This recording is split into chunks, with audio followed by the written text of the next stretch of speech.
Hello and welcome to PGurus channel. I'm your host Sri Iyer. Um, One good thing, whenever we have Professor R Vaidyanathan on our channel, fully 1 in 4 of the viewers watch the program till the end. That's a very high percentage, by the way. Ah, Nothing against people not watching till the end. It is just the capability of Professor R Vaidyanathan to hold the viewers' interest till the last minute. I mean, you would be a joy of movie directors because they'll be sure that you won't let the plot out of the bag. or they may want to know when this fellow is going to finish. Ah, No, I don't think so. Um, Viewers, do kindly click on the subscribe button. I'm saying this ahead just in case you are one of the 3 who don't watch it till the very end, because we do put it out at the end too. It's very important for us that you subscribe. The reason is, first of all, we look good when we go seek funding. And then second of all, it's like polling versus being interrupted. This is a standard thing whenever you learned about microprocessors and engineering course. They said polling is like, the postman is going to arrive between 1 p.m. and 4 p.m., but you don't know exactly when. So you keep going to the mailbox to see if it has delivered mail or not.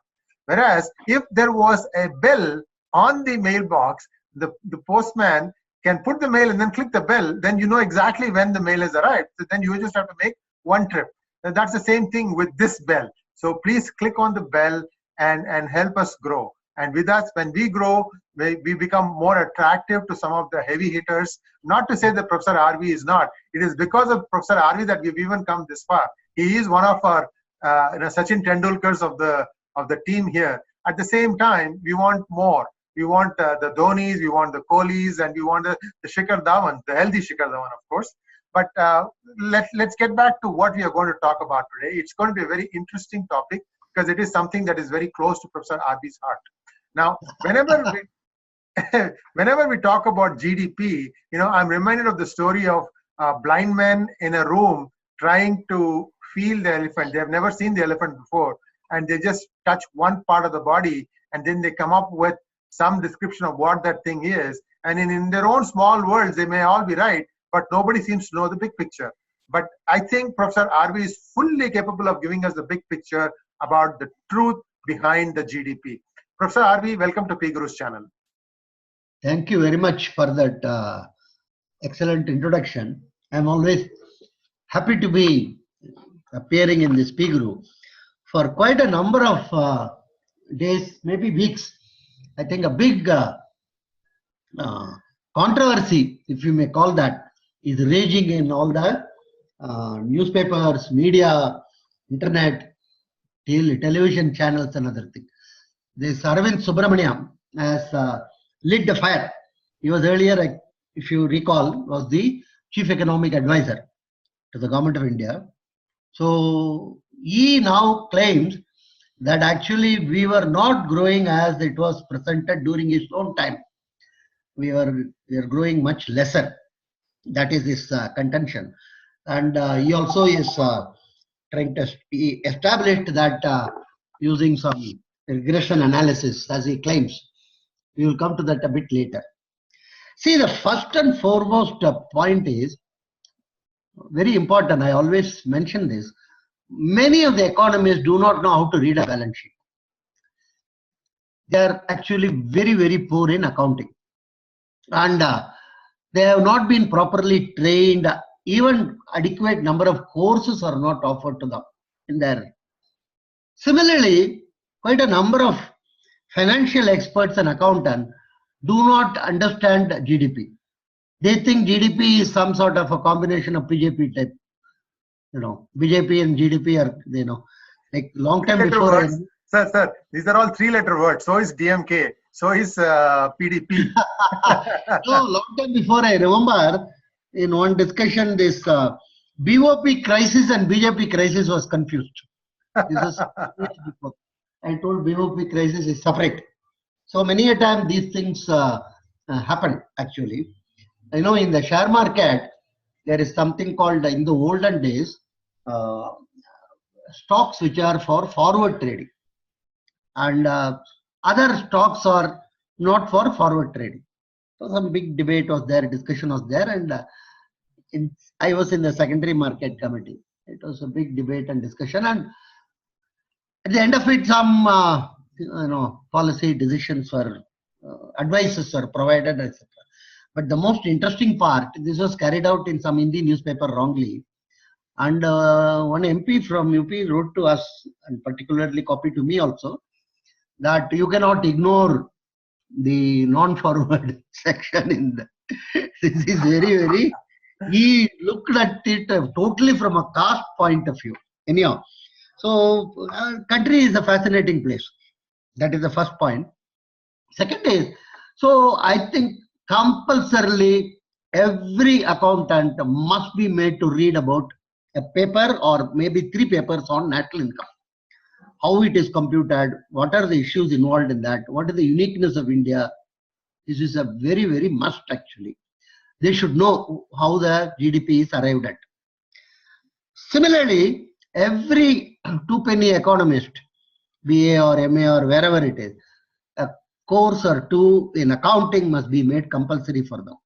They should know how to read a balance sheet. They should know what is asset side, what is the liability side, and what in the old parlance it used to be called left side and right side. Nowadays it is not left side and right side, it is upar and niche.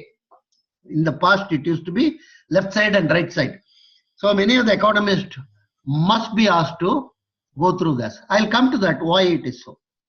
Now, the current controversy came about because of the changes we made after 2012, supposedly quote unquote, as per international norms. Very interesting. 2 of the major proponents of the change were Raghuram Rajan and Arvind Subramanian. And I can tell you with all respect to them, their knowledge of Indian economics is zero. They are great economists in their country of their origin for those model building, but not for India. They are not familiar. It's not like medicine, if you are a great surgeon in US, you can also come and do surgery in India. Even that is a bit difficult in India because lack of amenities, and the US surgeon will be shocked actually when he comes to India, because he would like to want to have a what you may call completely zero what one can call sort of a pollution situation, and he would expect our ICUs are more like public toilets in many of the government hospitals.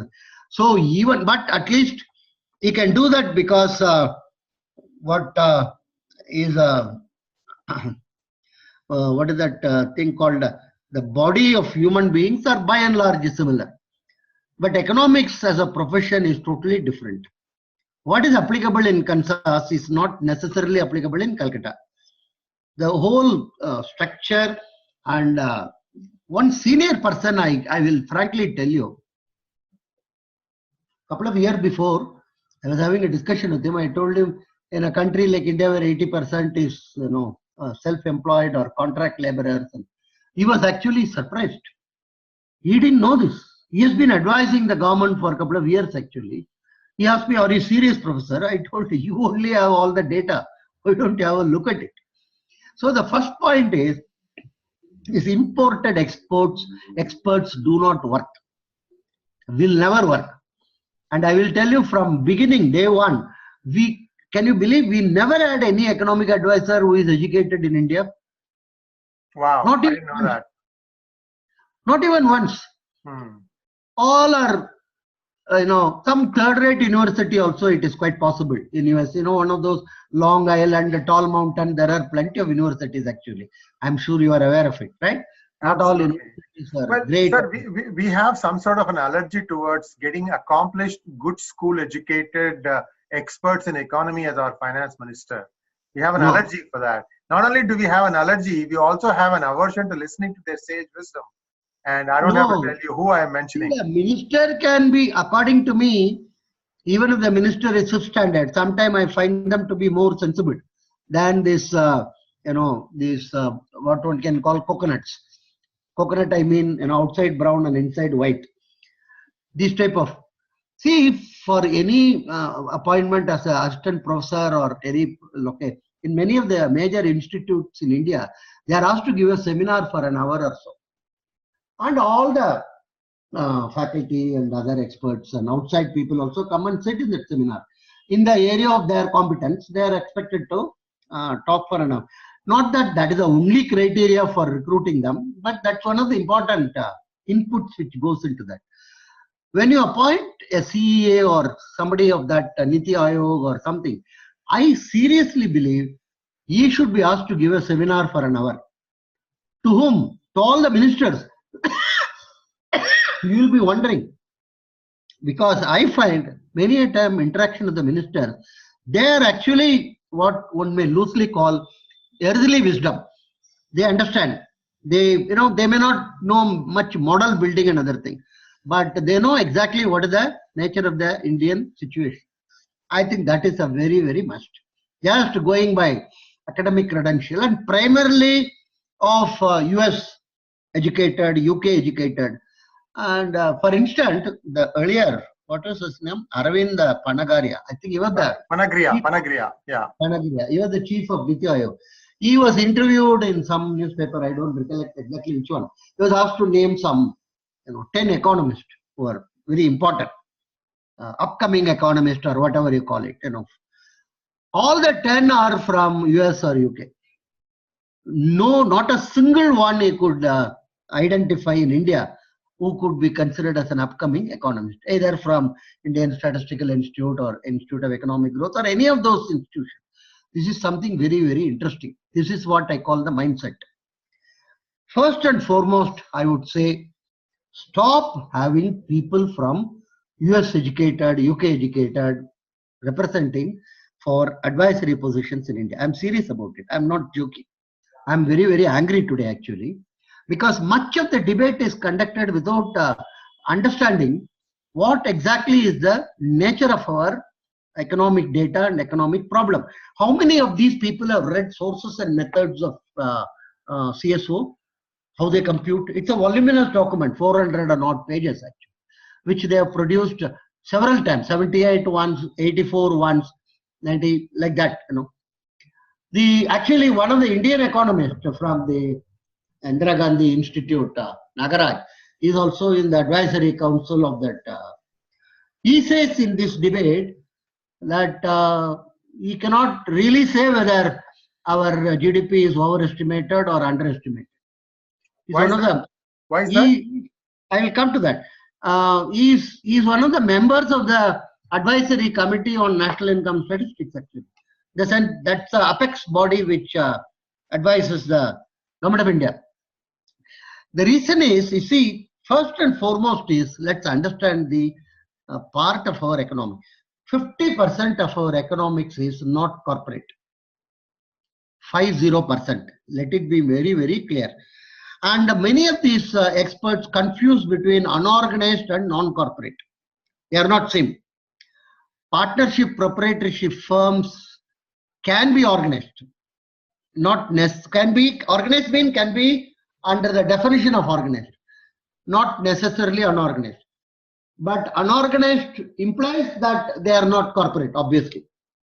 Now, what by a sleight of hand or by over enthusiasm, what we have done in our reclassification or supposedly following international norm, we classified all so-called quote unquote unorganized as organized or corporate.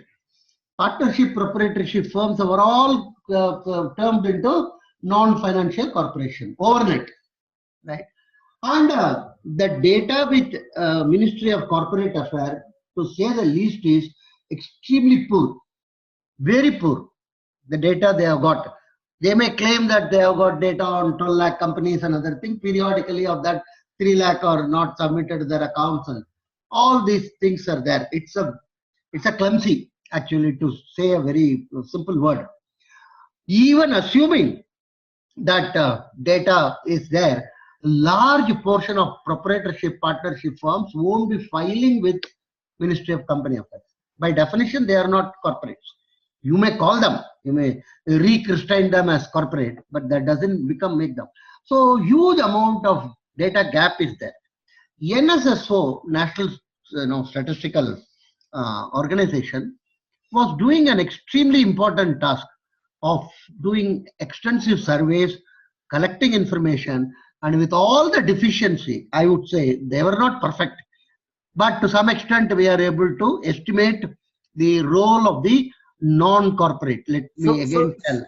So for the viewers' benefit, sir, so this organization would actually go into the field, talk to farmers, traders, companies. They have a huge field network. They have done a good job actually. With all the, I have been one of the vocal critics. Actually, I have a book on India unincorporated where I discuss extensively these national income issues, how it is classified, reclassified, and other things. Be that as it may, because that it shouldn't appear that I am trying to sell my book or something like that. Sir, you don't insist on anybody reading the book. You just want them to buy. They can buy. That's it. So that's got its advantages, sir. That is the first point. So what has happened is, your Arvind Subramanian analysis, primarily these people take the corporate and they think that represents the whole country. If you sit inside air-conditioned studios, or if you are walking distance is between in Bombay, let's say it is between Dalal Street and Nariman Point, and in Delhi it is between North Block and South Block, then you tend to think the whole world is that's all. Now this corporate is hardly 10 to 12% of our economy in GDP terms. The huge portion is non-corporate, 50% roughly. Then government is roughly of the order of 20%. Then another 20% will be agriculture, which is primarily private. Government, I include government portion of the agriculture in terms of some forestry, in terms of some demo plots and other things. So this is the structure of our economy. And this 50% non-corp is primarily dominant in service sector, which constitute roughly 60-65% of our GDP share. Service sector mean not everybody will jump and think of Narayan Murthy only. That is not incorrect, but that is only a small portion. Service sector primarily is construction, trade, wholesale trade and retail trade, fast food, hotels and restaurant, and then transport, goods as well as what one can call your passenger transport. Then all other type of services in terms of your plumber, fitter, carpenter, mason, hundreds of these services. All these constitute of the order of nearly 65 to 67, 2/3 of our economy. Now what happened? These people take this corporate and then they do some analysis. So this much corporates have done badly or done very well. So immediately they conclude the economy has not been doing well, which is totally uncalled for. Unlike US, for instance, US corporate constitutes 70-75% of the economy, and the government will be another 20 or so, and the remaining is small is these so-called partnership and proprietorship, these handyman and repairman and other things, chota fellows. Otherwise, you won't find a fitter, plumber, carpenter. If you want a fitter, plumber, carpenter, you have to get it from, and if you want retail trade, you have to go to the Walmart, where there is all these blue uniform people or green uniform will be standing. So almost all these activities, which are, if you want to go for the what one can call passenger transport, Greyhound will take you from one location to another. So this whole thing is corporatized economy, whereas we are very, very less corporatized. So the conclusions drawn out of getting examples from corporates is totally inappropriate, I would say. And second is, why did he not raise this objection when he was chief economic advisor? After all, you are an advisor. You are not even a full-fledged government employee or something. As an advisor, you can say, sorry, this is not right and this is required to be rectified. He kept quiet throughout the period. Now, the second point is, which is the most important point according to me, what is called the blowing up procedure. This nobody is seriously questioning. For instance, if you are a company with, let's say, 100 crore as your paid up capital, and if your value addition means your sales minus raw material, power, fuel, and other.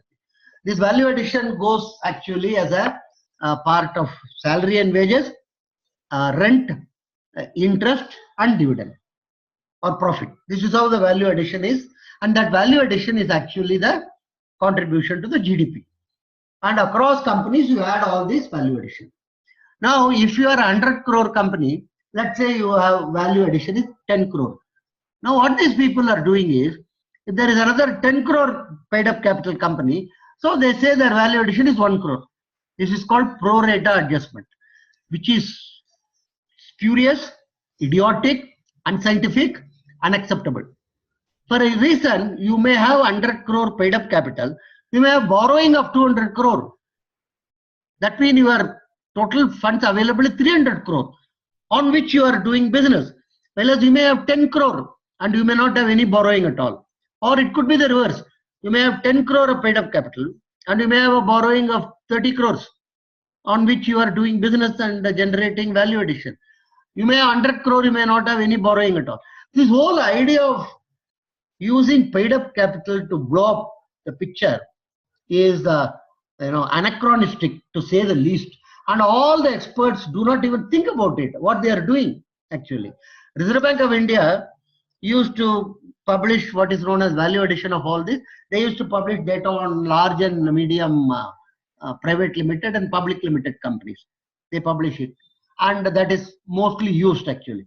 Now they have also stopped giving value added for all these companies because they find that it may be misleading actually to use that to do the blowing up procedure. So this blowing up procedure is another issue. And the third is, any type of other indicator you look at it, phenomenal amount of activities are taking place. If at all, I would argue, possibly we are growing at a much bigger rate than what is being suggested in our statistics, because a lot of it is not fully captured. So, lot of the growth is, in other words, what you are saying is there is no accurate estimation of the GDP. It could be lower, it could be higher. According to me, most probably it could be higher, because large portion, as I told you, 65% of our economy is not properly accounted for. And there, you go to any municipal bus stand today during working days or weekend days, you can't get into a bus. You go to a small town and you can't get into a restaurant. They offer you a token or they ask you to wait outside. All restaurant business is thriving, and this service sector is the backbone of our growth, not the big companies or anything. So very important. I want to. If you notice, agriculture is not giving inputs for our growth. Not much. It is growing around 1.5%, 2%. Best of time 3%. The manufacturing, which is mainly the big corporates, are not a reason for our major growth. The major growth comes from these partnership proprietorship firms, which are growing at, believe me, the restaurant business is around 9 to 10% real growth rate. Real mean after adjusting for inflation index and other thing, in the last roughly 10 to 12 years. Every year it's growing. That's that means what? People are eating out like nobody's business. I think that is true, because remember, now both husband and wife are working, especially in the middle class, and neither of them have time to cook. So sometimes there is a family support system to help with this, but oftentimes they prefer to just go out. Perhaps lunch is eaten outside, and perhaps even dinner. Who knows? My French colleague used to say that in their country, similar to ours, in the 50s, they used to have 3 hot meals per day. 3 hot meals per day. Their moms used to cook and give in the box for carrying to the office, and then it became 2 hot meals. Today he says on an average, French middle class, they have something like 3 hot meals per week. Yeah. He says, Professor, one indicator of economic progress is how many hot meals you have per day, per week. If you don't have any hot meals at all, you have highly grown. This is one indicator of. So I lightheartedly say many places that in another 10 years we won't have advertisement for 3 BHK and other thing. Nowadays, advertisement in India is the K can be left out of the K equation. will be cut off and it will be put into a museum. And the young girls will ask, what is this, Mama? Oh, this is called kitchen, where your grandma used to stand all through her life. Oh, stupid lady, why did she do like that? Like this girl will be. So that is one type of a thing.